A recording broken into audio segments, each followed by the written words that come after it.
اعوذ باللہ من الشیطان الرجیم بسم اللہ الرحمن الرحیم عزیز طلباء و طالبات السلام علیکم ورحمۃ اللہ وبرکاتہ۔ جیسا کہ آپ جانتے ہیں کہ ہمارا اردو کا سلیبس مکمل ہو چکا ہے، اب ہم اس کا اعادہ کرنے جا رہے ہیں۔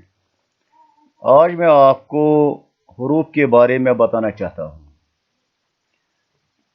آپ اپنی درسی کتاب سامنے رکھ کر صفحہ نمبر 59 پر جائیے اور دوران درس آپ اس پر غور کرتے رہیں۔ حروف حرف کی جمع ہے، تو یہ حروف جو ہے کلمہ سے نکلا ہے، جو نہ کسی کام کو ظاہر کرتا ہے اور نہ ہی کسی کا نام ہوتا ہے۔ یہ محض کلمات کے ساتھ مل کر کام دیتا ہے۔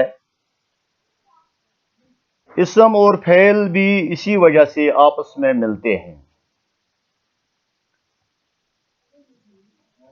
تو اس طرح حروف جو ہیں مختلف قسم کے ہیں۔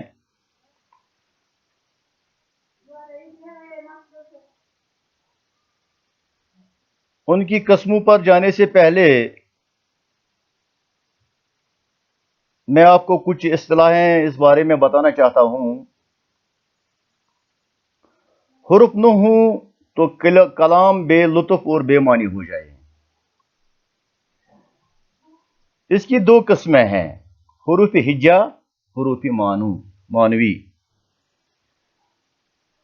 حروف ہجا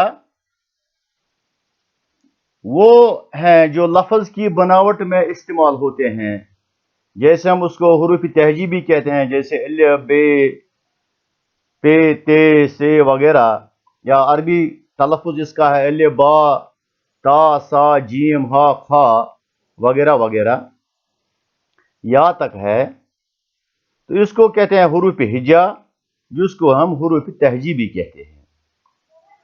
حروف مانوی وہ حروف ہیں جو خاص مطلب اور مقاصد کے لیے وضع کیے گئے ہوں، مثلا پر، سے، میں وغیرہ۔ تو ان حروفوں کی وجہ سے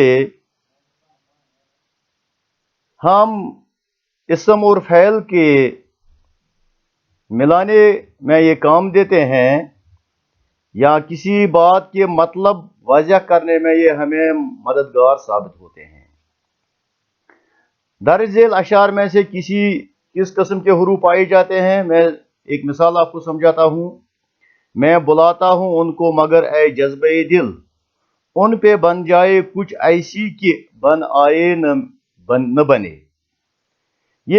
اس میں کچھ حروف استعمال ہوئے ہیں، مگر، کچھ، کہ، کو۔ اس میں حروف جو ہیں یہ جملے کے مطلب، کلام کے پر لطف بنانے میں مدد دیتے ہیں۔ تو حروف کی قسمیں جو ہیں مختلف ہیں۔ آپ اپنی درسی کتاب کی مدد سے ان کو اچھی طرح گھر پر بھی پڑھ سکتے ہیں۔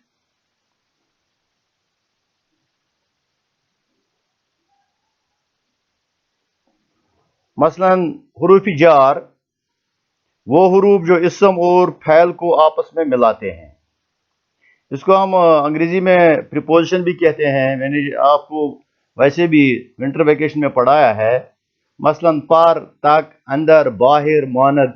جیسے میں آپ کو ایک مثال سمجھاتا ہوں، قلم جیب میں ہے، پرندہ درخت پر ہے، لڑکے سکول کے اندر ہے۔ تو ان حروفوں کی مدد سے یہ جو جملے ہیں ان کا مطلب واضح ہوتا ہے۔ تو یہ تک، اندر، پر، میں وغیرہ وغیرہ، درمیان، ان کو حروف جار کہتے ہیں۔ اس کے بعد ہے حروف افہام۔ حروف افہام وہ حروف ہیں جو کچھ پوچھنے کے لیے استعمال ہوتے ہیں، جیسے انگریزی میں اس کو ہم کہتے ہیں انٹراگیٹو سینٹینس، انٹراگیشن. تو اس کے پیچھے ایک علامت لگائی جاتی ہے، اس کو کہتے ہیں استفہامیہ یا سوالیہ. مثلا کون، کہاں، کیوں، کس طرح. تو ہم جب کسی سے پوچھتے ہیں جملہ اس کو بنائیں گے، آپ کہاں تھے. یہ کہاں جو لفظ، یہ کہاں جو حروف اس میں ہے، یہ حروف افہام ہے.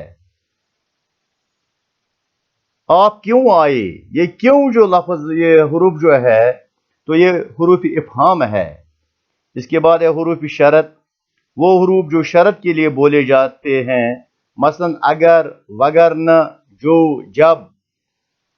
اس کے بعد ہے حروف جزا، حروف شرط کے جواب میں بولے جانے والے حروف، مثلا پر، سو، تب. یہ حروف جزا ہے. اس کے بعد ہے حروف عطف، وہ حروف جو دو کلموں کو آپس میں ملاتے ہیں، مثلا اور، بھی، پھر. اس کے بعد ہے حروف عطف، حروف اضافت، جو دو اسموں کے باہمی تعلق کو ظاہر کریں، مثلا کا، کے، کی، را، رے، ری، نا، نے، نی. اس کے بعد ہے حروف استدراک، وہ حروف جو پہلے جملے کے شبہ یعنی شک کو دوسرے جملے میں استعمال کر کے دور کرے، مثلا اگرچہ، لیکن، گو.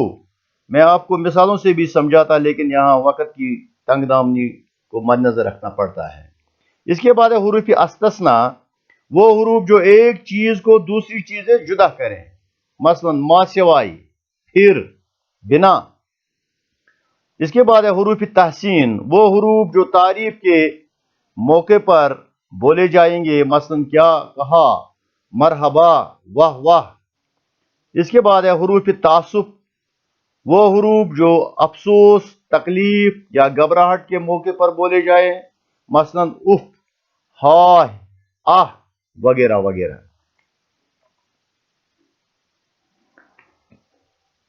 حروف انبساط، وہ حروف جو خوشی اور مسرت کے لیے استعمال کیے جائیں، مثلا اللہ اللہ، آہا، واہ واہ. اس کے بعد ہے حروف تعجب، وہ حروف جو حیرانگی اور پریشانی کے موقع پر بولے جائیں، مثلا لا حول ولا قوت یا سبحان اللہ. اس کے بعد ہے حروف ندا، جو پکارنے کے لیے حروف بولے جاتے ہیں، جیسے ارے، او، اجی. اس کے بعد ہے حروف ایجاب، جو پکارنے کے جواب میں بولے جائیں، مثلا جی ہاں، ہاں، درست. اس کے بعد ہے حروف علت، وہ حروف جو کسی امر کا یعنی حکم کا سبب ظاہر کریں، مثلا چونکہ، لہذا، پس، تاکہ. اس کے بعد ہے حروف تاکید، وہ حروف جس سے کلام میں زور پایا جائے، مثلا ہرگز، کبھی، کل، تمام. اس کے بعد ہے حروف نفرین، وہ حروف جو نفرت کے اظہار کے موقع پر بولے جائیں، مثلا چھی چھی، تف، تھو. تو آپ کی درسی کتاب میں کچھ ایسے ایک اقتباس دیا ہوا ہے، اس میں کچھ حروفوں کی نشاندہی کی گئی ہے، تو آپ اس کو اچھی طرح سے وہاں پڑھ سکتے ہیں اور ان کے نام بھی لکھ سکتے ہیں. جیسے اقتباس کو غور سے پڑھیں. آج پھر وہی ہوا جس کا اندیشہ تھا، جو ہی وہ آیا حال میں موجود سبھی لوگ چونک پڑے. اس نے کسی کو یہ کچھ کہے بغیر اسٹیج پر تقریر شروع کی. تالیوں سے پورا حال گونجنے لگا. واہ واہ، سبحان اللہ کے روایتی الفاظ ہر طرف سے سنائی دینے لگے. تو یہاں لفظ واہ واہ اور سبحان اللہ، یہ واہ واہ جو ہے حروف انبساط ہے، سبحان اللہ جو ہے حروف تعجب ہے. اور اس کے بعد نیچے کچھ وہ کچھ اور کہے، لیکن کیسے اور کیوں، یہ جو ہے کیسے اور کیوں، یہ حروف افہام ہے. وہ اچانک رکا، اس نے ایک لمبی آہ کھینچ لی. تو یہ آہ جو ہے حروف تعصب ہے، اور عجیب انداز میں اپنے سر کو ہلانے لگا. ایسا لگ رہا تھا کہ وہ کبھی بھی نہ بولے گا. چھی چھی، تف، یہ حروف نفرین ہے. یہ دو الفاظ کہہ کر اس نے حال میں ساری سکوت کو توڑا. تو کسی کی سمجھ میں نہ آ سکا کہ وہ کیا کہا جا رہا ہے.